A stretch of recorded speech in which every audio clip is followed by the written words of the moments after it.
After my baby was born premature, I messaged the group, "We're in the NICU, please pray." My aunt replied with vacation photos from Hawaii. Nobody visited. A month later, still in the hospital cafeteria, I opened my phone to 84 missed calls, and my brother's message, "Answer. This is bad." I did. And then I remember the exact moment the NICU nurse told me I could touch my daughter for the first time. It had been 5 days since she was born. 5 days of alarms, tubes, and watching her tiny chest rise and fall behind a layer of glass. 2 pounds 4 ounces.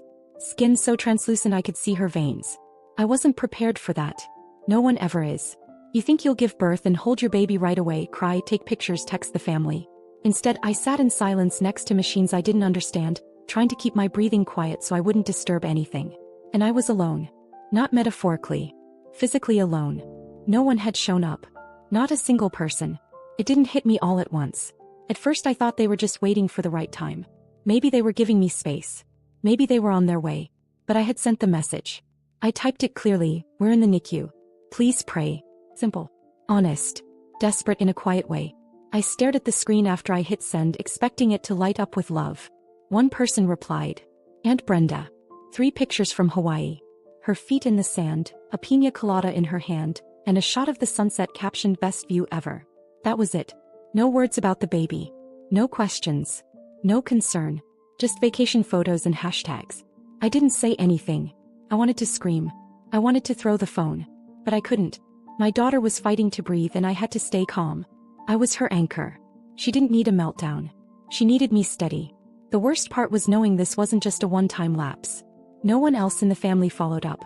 Not my brother, who I once drove 5 hours to bail out of a breakup and a lease. Not my cousin Liz, who cried on my couch for weeks when she lost her job and then let me pay her rent more than once. Not Brenda's daughter, who I literally hosted in my guest room for a semester while she found herself. Days passed. Then weeks. I stayed at the hospital almost full-time. My husband was in Oregon, trying to wrap up a work contract that couldn't be broken without financial penalties. He felt helpless. I told him not to worry, that I was okay. But I wasn't. I was eating cafeteria food, showering in the hospital family center, changing clothes out of a duffel bag, watching my baby through glass. She had a name. Riley. Nobody even asked what we named her. On day 31, I was sitting in my usual corner of the cafeteria holding a cold cup of coffee, scrolling through pictures of Riley in my phone. The nurses had helped me take a few. She looked stronger. A little bigger. Still hooked up to wires, but I could see her spirit now. Something had shifted. There was hope. That's when I saw it. My phone lit up. 84 missed calls. I froze. I didn't even hear it vibrate before, didn't feel it ringing. Just a silent notification screen glowing up at me like it knew something I didn't. Most of the calls were from my brother. The last text from him said, "This is bad." And just like that, I knew something was coming. Something big. But for the first time in a long while, I didn't panic. I didn't cry. I just set the coffee down, took one deep breath and called him back. Because if it was finally time for a family emergency, they were about to find out what being alone really felt like. The phone barely rang before my brother picked up. His voice was loud, rushed, shaky, like he'd been running. I heard traffic, someone talking in the background, a car door slamming. He didn't ask how I was. He didn't ask about Riley. Just blurted it out. Dad collapsed. In the driveway. It happened an hour ago. No warning, just dropped while pulling the trash bins back after collection. The neighbor saw it, called 911, tried CPR. My brother got to the hospital just as they were wheeling Dad into emergency surgery. Brain bleed. They weren't sure if he was going to make it. I didn't say anything at first. I looked out the cafeteria window at the same sidewalk I watched every morning. I asked who was with him. He said Mom, Brenda, and a few cousins had rushed over. Even Liz was there. Right. Of course. Everyone could make it when he was in the hospital. Then he said the part one knew was coming. You need to come. Mom's falling apart. We need you. Not how's your daughter. Not are you okay? Just we need you. I reminded him I had been in this hospital for 31 days. That my baby weighed 2 pounds when she was born. That I was here alone, eating from vending machines and sleeping in a folding chair, while they all went on with their lives like nothing had happened. I asked if he even remembered the message I sent to the family group chat. He didn't answer that. Said things had been busy. Said Brenda had just gotten back from Hawaii. Said they thought I didn't want visitors, didn't want to be overwhelmed. I almost laughed. As if silence wasn't more overwhelming than anything. I didn't yell. I didn't argue. I just said I wasn't leaving Riley. Not now, not for this. I wished Dad the best and I meant it. But they would have to figure this one out without me. Then I hung up. He called back within seconds. I let it go to voicemail. He texted next. A wall of messages. Some begging. Some guilt-tripping. Some just rambling. I sat there reading each one, then slowly started deleting them. One by one. It wasn't rage I felt. Not even betrayal anymore. Just a cold, sharp certainty. For years I had held this family up. I was the go-to fixer, the peacemaker, the one they leaned on when things went sideways. I paid for things without being asked. I remembered birthdays they forgot. I never once said no when someone needed help. But they left me alone when my daughter was on life support. They left me to sit beside an incubator day and night without asking how I was surviving it. So that was it. I turned off the ringer, slid my phone back into my pocket and walked upstairs. Riley was asleep, her arms slightly spread out like she was floating. Her heart rate was steady. She was breathing without the CPAP for the first time. The nurse told me we'd probably be trying bottle feeds soon. I stood there looking down at her and felt it settle inside me. I didn't owe anyone anything anymore. They could beg, call, cry. It wouldn't matter. Whatever storm was coming for them next, they'd have to face it without me. Because I wasn't their safety net anymore. I was my daughter's mother. And I was done saving people who wouldn't even show up when it mattered. The next 2 days felt like being underwater. Still muted, heavy. My phone didn't ring. No one texted. Not about Dad. Not about anything. After that flood of missed calls and messages, it was like someone flipped a switch and cut the wires. It was almost impressive how fast they could disappear again when they didn't get what they wanted. I didn't reach out either. Not to ask if Dad made it through surgery. Not to check if Mom was okay. I sat in the NICU just like I had for a month, watching Riley sleep in her little nest of blankets and wires, watching monitors blink and hum. And I waited. I gave them a chance to show me they meant it. To ask about her. About me. Nobody did. Instead, Riley gained 4 ounces. That's what mattered. We were finally weaning her off the oxygen. She opened her eyes longer. Wrapped her whole hand around my pinky. Every time I saw her fight, I felt stronger. Calmer. Sharper. Then 2.5 days later, Brenda showed up. I heard about it from one of the nurses. She didn't call ahead, didn't text. Just walked in with sunglasses still on, holding a small shopping bag like she was dropping off a housewarming gift. She didn't ask to see Riley. She didn't ask where I was. Just left some overpriced cookies with the nurse, smiled and left. That was her big gesture. Later that day, my brother texted again. So you're just cutting everyone off now? After everything we've done for you? I stared at the message for a long time. I thought about the hours I spent helping him rewrite his resume when he lost his job. The loan I gave him when his car broke down. The tuition payments. The grocery deliveries when his wife was sick.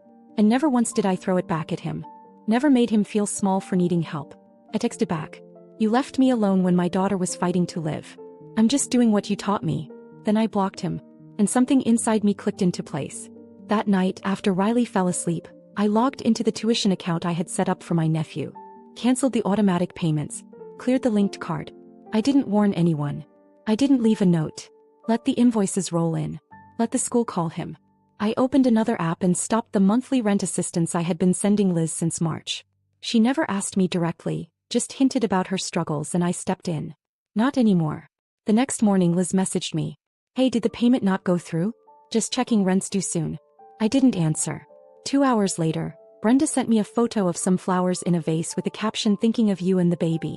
Followed by a heart and a sun emoji. I deleted it without reading the rest. By the end of the day, 3 unknown numbers had called me. Likely cousins I hadn't heard from in months, suddenly remembering I existed. I didn't pick up. I already knew what they wanted. When people realize the person they leaned on has stepped away, they don't reflect. They scramble. They talk. They twist the story. They try to fix it not because they care but because the support they thought was endless is suddenly gone. It makes them panic. Not because they miss you, but because they miss the version of you who always said yes. But that version of me disappeared the day I sat alone in that NICU with Riley and read my aunt's vacation caption instead of a message saying we're here. We love you. We've got you. They made a decision that day. I just followed their lead. And now, as they scrambled, I focused on what actually mattered. Riley's breathing on her own. She'd gained another 2 ounces. The nurse let me hold her for a full hour. And for the first time in a long time, the weight I'd been carrying, their weight, started to fall off my shoulders. Piece by piece. The hospital was starting to feel like a second home. I knew which vending machines always got stuck, which nurses liked jazz, and which ones gave the best updates without sugarcoating anything. Riley was gaining weight fast. Her tiny fingers gripped mine longer each day, and the doctors had started talking about her release in a few weeks. There were still plenty of hurdles ahead, but we were finally in a rhythm. One that didn't include my family. Then out of nowhere my phone buzzed with a message that made me pause. It was from my grandfather. Not a heart emoji. Not a forwarded prayer chain. Just, call me tonight. Alone. I hadn't spoken to him in months. He was never the type to get involved in petty arguments or family drama. He was quiet, old school, but everyone respected him. When he did speak, people listened. Always had. I called him that night after Riley fell asleep and stepped outside to a bench near the ER entrance. He answered immediately. No small talk. He said he knew about everything. He knew no one had visited. That Brenda went on vacation. That my brother was now calling everyone in the family complaining I had turned cold. He said he'd seen the group chat messages. I didn't ask how. I didn't care. Then he said something I didn't expect. He was rewriting his will. He didn't even try to soften it. Just told me plainly that he was sick of the way everyone had been behaving. Circling around him, pretending to care, angling for inheritance, giving nothing back. He said he'd been watching it for years, but this, what they did to me and Riley, this was the line. He told me he'd already met with his attorney. He was leaving the house, the Vermont property, the investments, everything, to Riley. Not to me, to her. Because she, he said, was the only innocent one left in the family. The only one who deserved a clean start.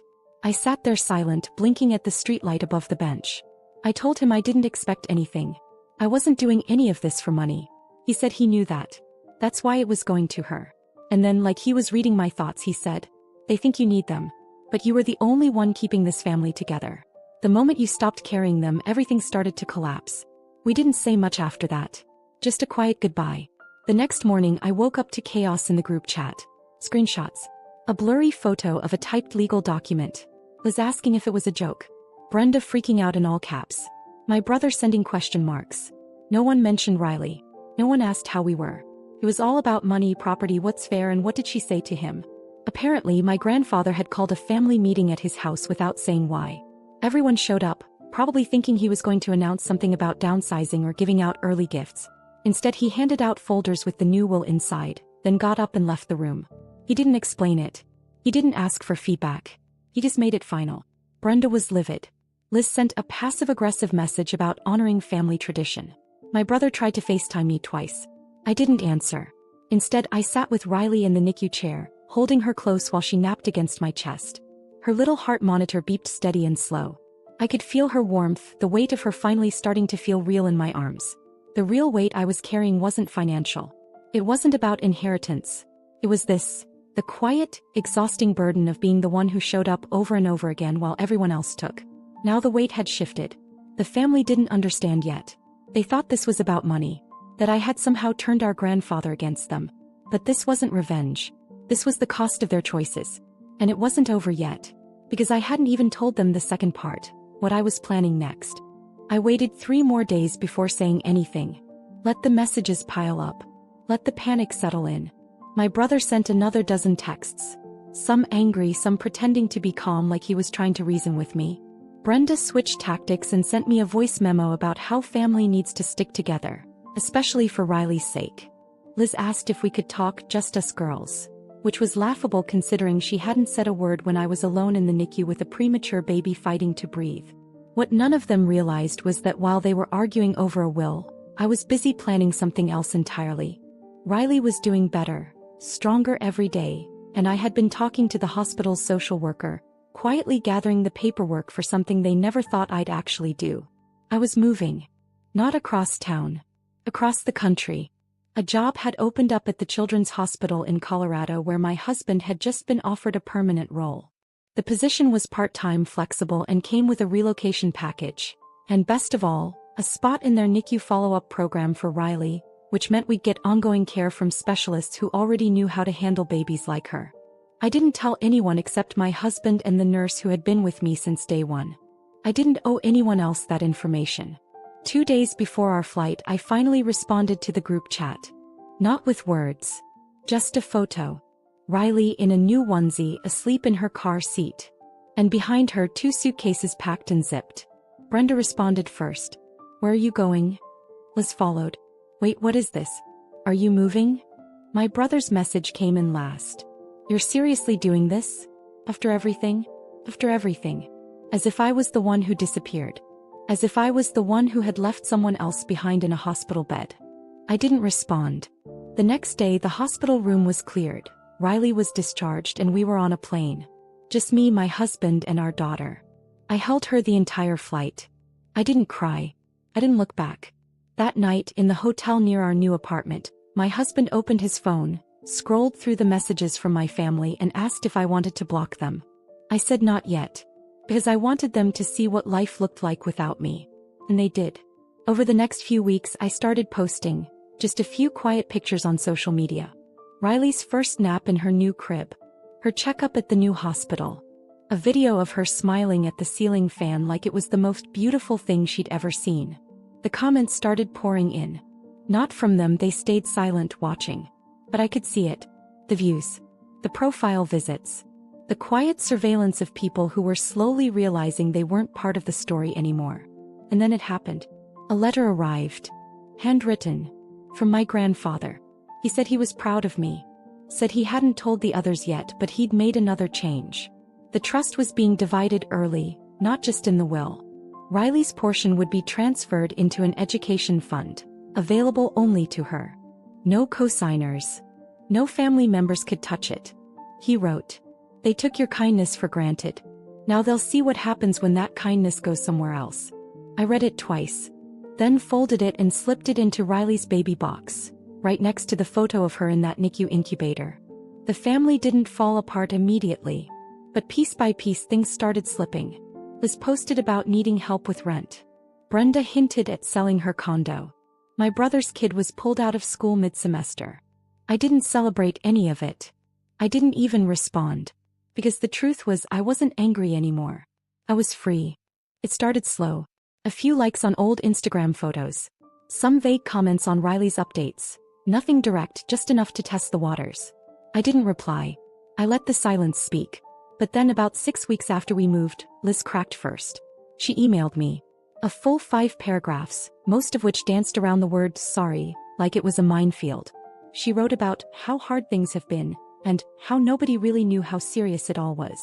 She said she'd been thinking about Riley and hoped, one day they could reconnect as a family. At the end she added, "I'd love to get to know her. I think she deserves to know her roots." Roots. She didn't mean history. She meant access. She meant proximity.